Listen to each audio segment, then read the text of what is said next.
At first I thought it was my shadow, until it started growing, even when I didn't move. It all started on a Tuesday afternoon, walking home from school.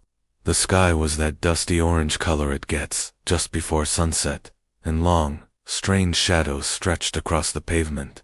I noticed mine seemed a little off. It was taller than me. Not by much, but enough to make me stop and stare. I laughed nervously. I guess the sun's just weird today. But the next evening, it was taller again. My head reached its chest. I stood perfectly still, watching as the sun dipped lower, but the shadow didn't change its size. It just stood there, towering over me. And the next day, it was even taller. That's when the laughter stopped. This isn't normal. The real test came on Friday. In my backyard, with the sun behind me, I decided to see what would happen. I raised my hand. The shadow raised its hand, but a half-second too late. A cold feeling trickled down my spine. I jumped. It jumped, but it jumped higher, its feet almost seeming to float off the ground for a moment. I landed with a thud, my heart hammering against my ribs. I stared at the dark figure on the grass, my breath caught in my throat. I whispered, my voice barely audible, "You're not me." The shadow didn't respond. It just tilted its head, not like a person would, but with a sharp, unnatural angle, like a piece of paper folding where it shouldn't. That night, I left my lamp on. I couldn't bear the thought of being in complete darkness. I pulled my covers up to my chin, staring at the empty wall across from me, willing myself to sleep. Sometime in the dead of night, a sound pulled me from a restless dream. Scratch, scratch, scratch. It was faint, like a mouse in the walls. I slowly turned my head. My shadow was there. It was plastered on the wall, dark and clear. But my lamp was off. The room was pitch black, except for the faint moonlight filtering through the blinds. "How are you here? There's no light." The scratching stopped. The shadow slowly lifted one of its long, thin arms and tapped the wall. Tap, tap, tap. I squeezed my eyes shut and dove under the blanket, my body trembling. The next morning, everything felt wrong. The sunlight felt weak. I stumbled into the bathroom to brush my teeth, trying to shake off the night's terror. I looked up into the mirror and saw it. My reflection was normal, but my shadow, cast on the wall behind me, was smiling. It was a wide, thin smile that I was definitely not making.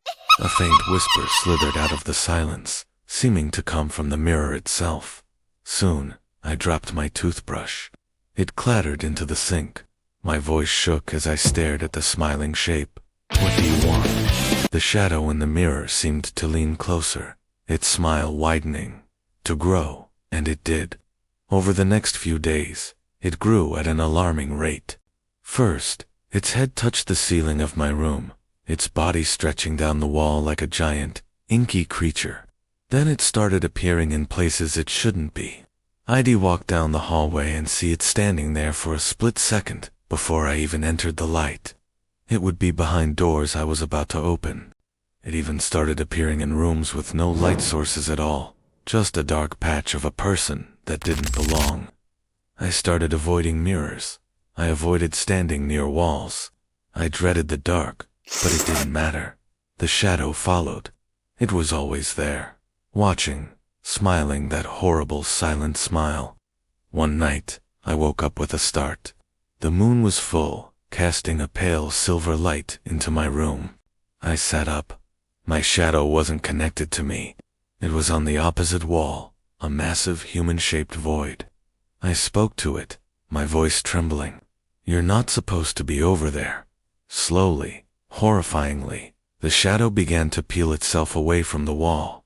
It wasn't flat anymore. It was lifting off the surface, becoming three-dimensional. It stood up. It was impossibly tall, a silent, featureless figure of pure darkness. Its head nearly scraped the ceiling.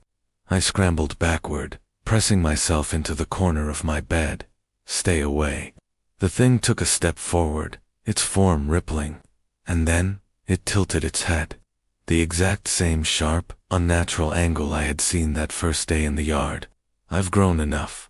Aaron, honey, are you up early? Breakfast is ready. A figure stood at the bedroom window, looking out at the morning sun. It looked like Aaron. Same clothes, same messy hair, same face.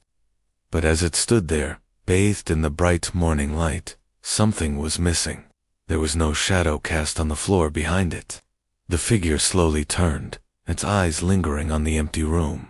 Its smile was too still, too perfect. He's not coming back. Check your shadow tonight.